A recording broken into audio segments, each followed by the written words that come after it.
I've been doing real estate for over 26 years, and I've done over 200 deals right here in Puerto Rico. Today, I'm going to show you the exact system I use to find cheap properties that make me money. First, we're going to talk about estorbo público. Every town on the island of Puerto Rico has its very own list of blight properties, or properties that are sitting abandoned and distressed, and they're trying to figure out what to do with them. I've seen locals make friends with the politicians who are in control of this list and get fantastic deals. This one that I'm telling you guys is a part of the roadmap. I'm talking to you as a local because it really hasn't worked well for me. I could go in and talk to the mayor. Why is he going to give me one of those properties? I don't represent the voting base for him, so it's really not something that it's going to work for me. But I like to partner with locals, and if you can do that, if you know someone in your local municipality who's in control of this list, there could be great deals for you. And if you want to partner with me, leave me a comment. I don't think you're going to find these things online. I think this is a personal relationship where you're going to show up in person, ask the people in charge about these houses, and build relationships. Puerto Rico is Relationship Island, guys. Stick around, because that wasn't one of my favorite ways to buy properties on the island, but these next few strategies, they are. Strategy number 2 is actually going to look at the foreclosures in every municipality on the island of Puerto Rico. And this is a big one, guys. This is the way that we've made our money in real estate investing long before we ever came to the island of Puerto Rico. I used to buy 2 houses a week across the state of Florida at the foreclosure sales, and now we're implementing this strategy here on the island of Puerto Rico, and it's gonna pay off big time. In Puerto Rico, like in most places in the US, the courts will post foreclosure cases publicly, but almost no one is watching them. And unlike in the States, it's not so easily to get. So when I'm looking at a foreclosure sale in Orlando, Florida, I can go and pull up a site and bid online. Life is easy. I can bid on case after case and county after county, sitting from the comfort of my home. That's not true on the island of Puerto Rico, and this is one of the reasons that this is one of my favorite strategies moving forward, because I like to do the hard stuff that nobody else will, and that's where we find the big profits. So let me tell you, we're looking for auctions where the debt is low, the location is good, and the comps are strong. And this can be a gold mine, especially if you know how to read the court documents. And guess what, guys? These court documents that I'm telling you you've got to read, they're written in Spanish, so it's going to be very helpful if you're at least bilingual. So for me, going and reading these documents takes a ton of effort. I like to partner with locals. Again, I say that again and again on all of these videos. This is one place where we are. Adon and I go to this foreclosure sale, and he's able to read the court documents, and we've got a couple of other people on the team that help us out as well. But it's not something that's really for me. If you're a local, it's easier for you. Hey guys, let me tell you about my premium community. It's called Apex. We are a group of doers, and we want to invite you if you want to be a real estate investor, if you're just getting started, or maybe you're ready to scale. Either way, join us in Apex. We've also got some goodies that come along with the membership. You get access to Go High Level, which is an incredible CRM that'll keep you organized, help you to scale. And if you're looking to solve the data problem on the island of Puerto Rico, we've just recently partnered with Red Atlas, and they are solving all kinds of problems when it comes to real estate data for the island of Puerto Rico. When you join us, you get 4 months free of Red Atlas. So join Apex. Let's go back to the video. All right, let's talk about the overlooked listing play. We love to look at these listings that have gone out there and have been out there for a long, long period of time, and they haven't sold, or maybe they're not even on the market anymore. These are where you're going to find the diamonds. People wanted to sell, but they couldn't find a buyer. And guys, the market here on the island of Puerto Rico, it's not very efficient.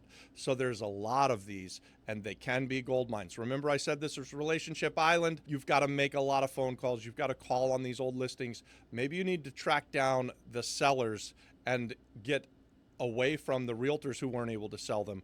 But you might be able to contact the realtor, and he's still in contact with the seller, and there's still a deal to be had. So don't give up in either scenario. Guys, and you know the listings I'm talking about. Listings where they try to say that the house looks good enough that you should buy it for top dollar. When you look at the pictures, it looks like a piece of junk. We like to call them El Dumpo. Sometimes I call them zombie houses. Basically, it's bad marketing in an inefficient market, and they just don't sell. So that's an advantage for you, the real estate investor. And when I was starting out young, one of the main ways that I made a lot of money was taking listings that realtors were putting out there and marketing incorrectly.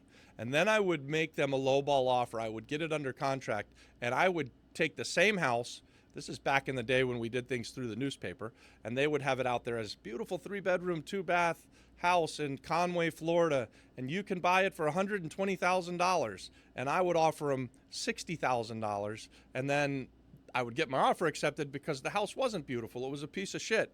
It looked terrible. And nobody who was going to look at it was going to buy it. They felt duped. They felt like they were being taken advantage of. So I changed the script. I'd get it under contract for $60,000. I would run my ad that would say handyman special, or bring your paintbrush and your hammer, or El Dumpo. Anyways, the point is I would let people know that what they were looking at was something that was distressed. And I would say things like, buy it for $70,000, put $10,000 in it, and then sell it for $120,000. By changing the ad, I was able to sell, I would say, dozens, maybe even hundreds of properties that way. It was literally a gold mine. And all I did was market a little bit differently than the realtors who had the listings. That can be done, my friend, on the island of Puerto Rico right now. All right, guys, next I'm going to show you the boots on the ground method that works better than any app, and we call it driving for dollars. I've been a real estate investor, like I said, for over 26 years. I have always employed this driving for dollars, and I do it even more now that I'm on the island of Puerto Rico. I talked about how inefficient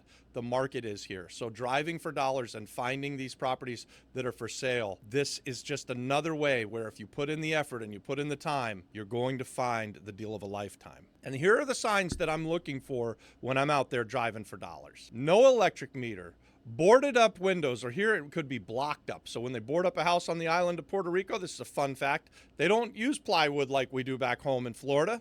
They actually take cinder blocks and block in the windows and doors.